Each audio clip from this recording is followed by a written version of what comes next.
Hey, welcome back to your favorite technical mathematics course. Today we're going to start into algebra and working with formulas. I think this is a great statement addressing the, oh, when am I ever going to use this? But algebra is very, very powerful, you guys. 75%, as it notates here, of all jobs require some skill in higher level mathematics. It's been called the queen of the sciences. It's a foundation in all your hard sciences.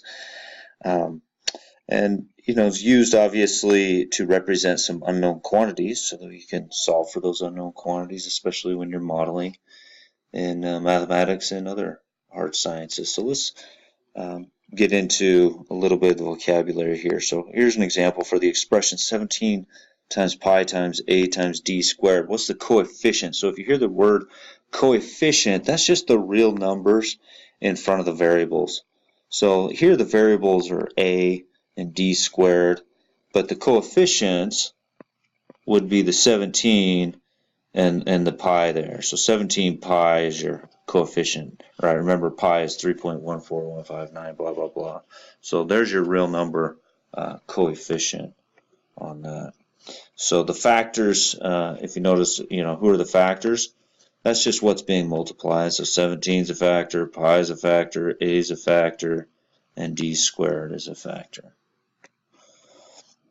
Here's some verbal statements and their formulas that they represent. So if you remember area of a rectangle, you got length times width on that.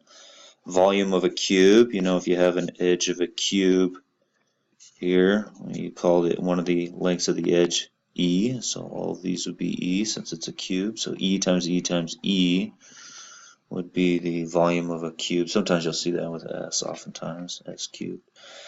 Pitch of a screw thread times the number of threads per inch equals 1. So there it is for that, the meaning of that formula there. Distance, and here's the dirt, I call it the dirt equation. Distance is rate times time. This is a classic. Distance equals rate times time. Simple interest earned on principal. So the interest that you gain is the principal amount you put in times the rate as a decimal times the time in years. And then finally, we've used this one before. Voltage equals I, the current, times R, the resistance. There's an example of that right below. If the current in a certain electric circuit is 5 amps, so we got the voltage equals the current times the resistance. They're giving us the current. It's 5 amperes. And our resistance is 7 ohms. So this ends up being 35. And by the way, amperes times ohms, OHMS, that's your volts. That gives you volts. Okay, so you got 35 volts. There's just amperes times ohms volts. There's your answer to that. So how about this one? Translate this one into an algebraic formula. The distance d an object falls due to gravity equals 1/2 times the acceleration g, they're calling g the acceleration due to gravity, times the square of the time of the fall t, so t squared, square of that. So we got d equals 1/2 the acceleration times time squared.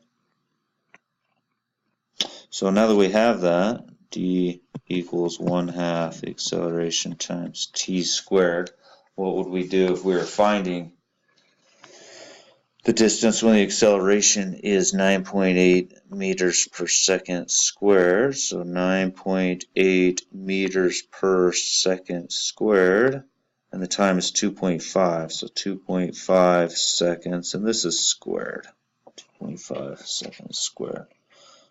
Well, if we're multiplying that out, we'd have on the top 1 times 9.8 times 2.5 times 2.5, and then we divide all of that by the 2 on the bottom, and you're going to get 30.625.